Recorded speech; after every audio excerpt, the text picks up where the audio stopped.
What's up, everybody, and welcome to a special CUNYAC Winter Feature. With winter sports canceled due to the COVID-19 pandemic, we here at CUNYAC are spotlighting student athletes once a week during the winter semester, highlighting their accomplishments, talking about the experience at the collegiate level, and what they've been up to over the last year in 2020. I'm your host, Eldris Chavez. You can catch the CUNYAC Winter Feature here every Friday on our website, CUNYathletics.com, as well as on our YouTube channel, CUNY Athletics Conference, and on our social media feeds by searching CUNY Athletics. If you missed our last Winter Feature, please go give it a watch. Sat down with Lehman Lightning forward Isaiah Gathers, where we spoke about the responsibilities of being a role model to his younger siblings, why he chose to join the Lightning's basketball team, and what he'll miss most when his time at Lehman comes to an end. Finally, a big thank you to our sponsor of the Winter Feature, HSS Hospital Special Surgery, the official hospital for the CUNY Athletics. Now with me today, we have a very special guest. He was recently elected chair of the Division III Student Athlete Advisory Committee during the 2021 NCAA convention. For 2 years, he was the middle blocker for the John Jay's men's volleyball team, a CUNYAC 2019 sportsmanship team member, and a John Jay Scholar athlete. He's majoring in cell and molecular biology from Brooklyn, New York. Please welcome the SAAC chairman, Anthony Francois. Anthony, what's up, man? How you doing, buddy? Hi, I am doing good, and great to be here. It's great to be here. Awesome. Thank you. Thank you for taking the time out of your busy schedule and chatting with me for a few. So first, I gotta just say congratulations to be elected chair. How does that feel for you? Thank you. Honestly, it's pretty cool. It's quite an honor to be the chair of the Student Athlete Advisory Committee. It's a group of wonderful student athletes. They're all amazing in their own ways. And I mean, if I had to highlight, it is difficult to highlight any one particular person because they're all accomplished so much, and they're just all really like stellar people. I can't even describe it. So for them to come together and elect me as a chair is like a huge honor.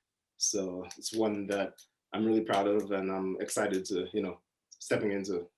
Yeah, for sure. Now, how did that go about? Like, did you know that? Like, is it a nominee kind of thing, or was it this all like a surprise to you? Oh, so so we have 4 meetings every year, one for each quarter of the year typically. And in our last meeting, our November meeting, we typically elect a new SAAC chair every year. So it's a simple vote, popular vote. Okay. So other student athletes on the committee need to nominate people. Yeah. Then you need to accept the nomination, and then the vote happens. So a couple of my other committee members nominated me, and they asked if I would like to step into this role, and I was like, sure. So that's how I ended up here. Okay, awesome. And so talk to me about that. Like, how this opportunity presents itself. Like, I know you were originally just a part of the committee. How did that go about? And did you ever think you would be elected as chair? So honestly, I mean, I've been on the committee now for 2.5 years, I'd call it. Yeah. And over that time, I've served under 3 different chairs on the committee. And honestly, I never really thought that I would be a chair. It's been cool to observe them, their different leadership styles, and how they've handled matters that have come up in the past. And I mean, just based on that experience, that's part of the reason why I accepted the nominations, because I feel like I know what is expected of a chair, and I feel like I fit that role pretty well. Okay, and what exactly are you going to be doing? Like, what's your role as chair now that's different from when you were just part of the committee? Well, essentially now, number one, I run all of our committee meetings. Okay. I'm in charge of the agenda, making sure things flow smoothly, addressing the concerns of everybody else on the committee when it comes to discussions. And I also collaborate with the chairs of the other divisional committees, so Division I, Division II. Oh, that's awesome. Yeah, NCAA-wide issues in which student athlete input is required, or not required, but typically the rest of the NCAA seeks the input of student athletes on important issues, and so we come together and we discuss that on behalf of all the NCAA athletes. Okay. All right. Awesome. Is there anything like in particular you want to work on? I know you mentioned a little while ago, you build your experience off the other chairs that you had before you. Is there something that you kind of just want to do on your own? Or you just want to kind of keep the train moving, I guess? No, I'll keep the train moving. I mean, there are a lot of things to discuss right now. Yeah. Student athlete mental health in light of COVID, name, image, and likeness Mhm. issues. The list is extensive. Uh, and, part of handling all of that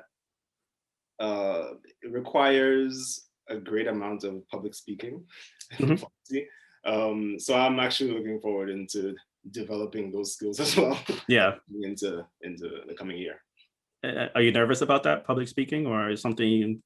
Little Yeah. bit, but I mean, honestly, it's something that I've been doing. SAAC has this way of putting you in this sort of slightly uncomfortable position Mhm. anyway. So I've grown to just become accustomed to it. So Okay. I'm excited actually more than anything. Awesome. Have you had your first meeting yet, or anything like that, or? So no, I haven't led a meeting yet. Okay. This one will be in March, so Okay. So soon, yeah. yeah. But I'm not worried about it. Should be pretty cool. All right. Awesome. Well, good luck with that. So you study at John Jay. Well, what made you decide to study there? Well, initially coming to New York, I knew that I wanted to be in the medical field in some way. Hmm. So I initially, when I entered school, I wanted to be a physician. Um, I was just looking over all of, CUNY's different schools for things that seemed interesting. I Yeah. saw that John Jay had a cell and molecular biology degree, and I looked up the courses. The coursework seemed interesting, and I thought it was cool. So I enrolled. They also had a volleyball team, so that was a bonus for me. Okay. Yeah, I didn't know much about CUNYAC, like CUNY athletics initially coming in, Yeah.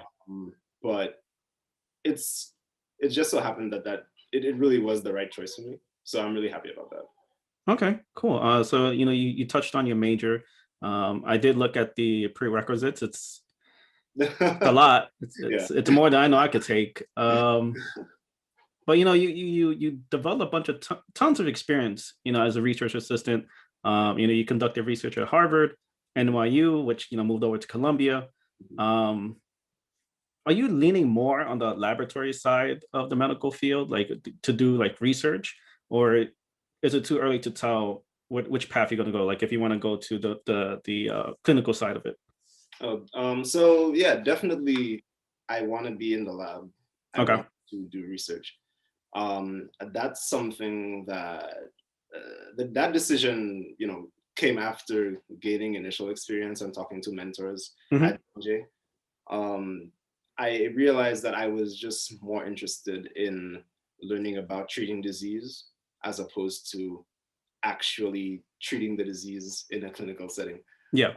So because of that, I decided to just seek research experience. I mean, I knew that if eventually the goal for me is to run my own lab, my own research lab at a That's awesome. institution. So I realized I needed research experience for that. So I went into just looking everywhere and seeking all of these research experiences. That's how I ended up at NYU initially after freshman year and the Harvard thing as well. So Yeah. yeah. The Harvard was pretty dope. That was this past summer, 2020. Mhm. Um, Anything in particular that kind of stands out during your time researching, like something kind of just clicked, like, all right, this is definitely what I want to do, or you kind of just knew going into it? Do you mean in terms of topics or what do you mean? I'm not sure. Yeah, like in topics. Like you said, you definitely want to be in the lab. Mhm. Uh, Going Yeah. into as a research assistant, was that the expectation? Like, all right, this is what I want to do, so let me just kind of like get comfortable and realize exactly this is what I want to do. Or it's just something that happened while you were interning that kind of like clicked the light bulb. Like, all right, this is the path I want. Yeah. Well, so I again research. So initially, I still am interested in cancer research. Mhm. Um, but cancer research is very broad. It's very Yeah. broad. So I didn't know exactly where I wanted to end up. I mean, you can talk about epigenetic regulation. You can talk about, protein modification. You can talk about. There's a whole spectrum of issues Yeah. uh, and unknowns in cancer research. So I really just wanted to explore my options as much as possible. So that's also partly why I went between these different institutions.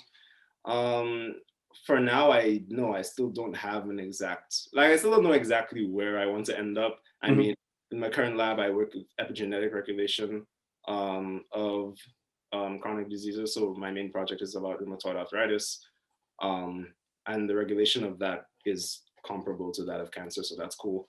Um, at Harvard, we looked into how the stress of blood affects expression of certain proteins in your cardiovascular system, um, which again has to do with angiogenesis and cancer. So that was Yeah. cool too. So Yeah, I'm it just, sounds cool. yeah, I'm just exploring everything. So yeah, no, I don't really have a main. Yeah. No, that's awesome, man. My girlfriend's studying in the medical field too. Oh, cool. And she's still debating whether to be like you, like with part of the lab, or be on the clinical side. Mhm. So she's still in the middle of it, but to kind of hear your perspective and then hear hers, it's interesting.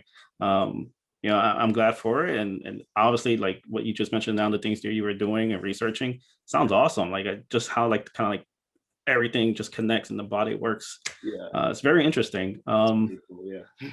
Who influenced you to kind of get in the medical field? I wouldn't say it was any one person. Uh-huh. I'm originally from St. Lucia in the Caribbean, Yeah. so uh, at home there's we have a lot of issues, obviously, to do with resources and medical treatment. So, Yeah. I mean, part of my life goals, is to help ameliorate treatment. So to make treatment easier and more accessible, to do 100%. Yep. treatment that is just easier to distribute and not as costly. So that was kind of the main motivation for pursuing this degree and this career. Yeah. And that's where I'm headed. Still where I'm headed. That's great, man.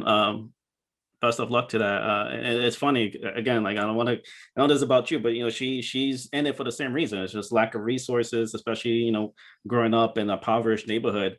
You just don't have the resources there needed, and if you do, you just don't know where to look for it. Yeah, exactly. That's what it is. So that's awesome, man. I wish you the best of luck, and definitely hope that when the time comes, you'll be there and be able to be that resource that people need. Thank you. Thank you. I hope so too. So let's transition a little bit. You mentioned men's volleyball. So you played there for 2 years. Mhm. Okay, what was the experience like? Competing at the collegiate level. It was amazing. I really liked it. I enjoyed just being with the team. I enjoyed playing the games. I enjoyed practices. I loved everything about it, Yeah. honestly. Um, and I do miss it, especially right now, because with the current environment, hitting a ball really gets the stress out. Yeah. You get through things, but it's just not possible right now. But no, my teammates were amazing. I felt supported, being part of the John Jay athletic community, and it was just really cool. It was cool that I was able to find that there without even, I didn't know, again, like I said, coming into CUNY, I didn't know much about athletics in CUNY. Yeah. So it really is serendipitous that it just kind of worked out that way. Awesome. Have you always played volleyball or? Oh yeah, when I was Yeah. younger, back in St. Lucia, I was on a junior national team for volleyball. Oh, great. So I've been playing for a while. Junior year of high school, you can say. Yeah. Okay, cool. So you're a senior now. Um, what's something you're gonna miss most about John Jay when you graduate? Honestly, I think I will miss the community. John Mhm. Jay, everywhere. Well, within the athletic community, also within the honors program that I'm a part of, you get the sense, and of course the research community. I'm a part of the program for research initiatives in science and math, which is Yeah. um, within those three environments, you just really feel super supported, and you genuinely feel like everyone is really invested in you doing well and in you succeeding. And to me, that's not something that you're gonna find everywhere you go. So Yeah. I'm definitely gonna miss that sort of support. So that's part of why, going into grad school, looking for an institution that has that sort of community is very important to me. Yeah. So yeah, that's definitely what I'm gonna miss the most. Awesome, man. And a lot of people echo what you said, whatever program they're coming from. I think that's, the student athlete. I think CUNYAC definitely, takes pride on the student part of the athlete and making sure that, you guys are well taken care of. So I'm glad to hear that. You mentioned grad school. How's that process like for you so far? It's been crazy. Yeah. So I mean, of course, so I'm applying for a PhD in immunology, applying to different schools to pursue a PhD in immunology. And so my preparations I really started working on applications in September of last year. The deadlines were in December, all December 1st for me. Yeah. And, between writing personal statements, getting feedback on those statements, then filling out the application forms themselves. And then each application form has a slightly different, question that you need to answer. And it gets really annoying and after a while, but so all of that really stresses you out. Before you even get to the fact that you have interviews and then you have to wait on an administrative decision, which stresses you out even more. Yeah. But the initial part was okay, got through it. Right now I'm interviewing at a few schools. Awesome. And so far the interviews have been going well. I've had good conversations with the principal investigators or the heads of the labs at each of the schools, and it's gonna be a hard decision in the end, I think, because each institution that I chose has something really special about it that is really cool, and that's the main draw. And it just kind of bums me out that in the end I have to pick one. But yeah, that's where I am right now. The interviews, I still have a couple of interviews. Initially I was really nervous for those, but they're not bad. They're mostly just conversations.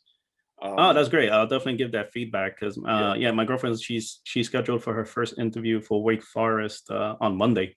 Oh, cool. Yeah. Good luck. Oh, thank you. Yeah. She's nervous about it too. Yeah, you shouldn't be. As long as you can talk about what you've done and yourself. They're really just very interested in getting to know you, and that's it. Okay. So yeah, that's what the process has been like for me. I'm waiting on a couple of decisions now, so it's really nerve-wracking, but I'm trying not to think about it too much. Okay. If you had your chance at the letter, like guaranteed to go, a program, you know which one is going to be, or you want to keep that to yourself? I could, no, I don't know. For me right now, it's between Weill Cornell Medical College and Stanford. So, awesome. Oh man, I don't know. Two great ones. Yeah. So I guess we'll see. But yeah. Okay. So is there anything that John Jay has taught you during your time there that you're gonna bring with you to this next chapter in your life? I think what I've learned, the most important thing I probably learned from John Jay is to consider everybody and everyone's circumstances. So again, going back to that whole sense of community I told you that I felt at John Jay, and that everybody really is invested in your success. That's something I want to carry with me wherever I go. You have to think about when a student athlete might not be performing so well on the court or the field or the pitch.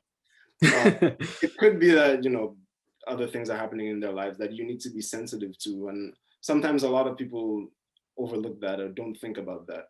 And John Jay, I think everyone at John Jay is very good at recognizing those issues and being sensitive to those issues. So that's something that I think everybody everywhere needs to, adopt and carry with them throughout their lives. So I think that's the most important thing that I've learned actually being a part of John Jay's community. That's awesome, man. Well said too. Definitely, I think you touched on some key points, especially overlooking and being sensitive to people's feelings or whatever stuff they're going on in their personal lives. That's great. Well said. So Anthony, we're almost done with this conversation. I do appreciate you taking the time out. I do have one more question for you. What do you see yourself in 10 years? In 10 years, long time. or is Yeah. it? So like I said earlier, I do eventually want to be the head of my own lab, Mhm. conducting research in immunology. So in 10 years, that would put me 10 years. Okay, that would put me at the end of a PhD, end of a possible postdoc, or two. I don't know. Maybe in a entry-level faculty position. Yeah. Or another thing I've considered as well is going into industry. Just research on treatment development in industry at pharmaceutical companies. Yeah. So I could be there too, but I don't know. I'm hoping for some career guidance in grad school too. That help me out. Yeah, for sure. Yeah. Awesome, man. Well, Anthony, thank you so much again for taking the time out. I really do appreciate it. Thank you for having me. Yeah. You have any closing remarks you want to end this conversation with? Not really. Other than I'm excited to be new SAAC chair, and I'm looking forward to the coming year. That's Awesome. Well, best of luck in your new position, and best of luck in your future endeavors. I really definitely hope that you'll be exactly where you want to be, having your own laboratory. Thank you. Thanks very much. No problem. And thank you guys for joining me here today. Again, this was a very special CUNYAC Winter Feature. I've been having a blast getting to know these student athletes on a more personal level. Again, just a reminder, the CUNYAC Winter Features airs every Friday on our website, cunyathletics.com, and as well on our social media feeds by searching CUNY Athletics. For the new chair of the SAAC committee, Anthony and Francois, I'm Elgis Chavez. Until next time, cheers. Cheers.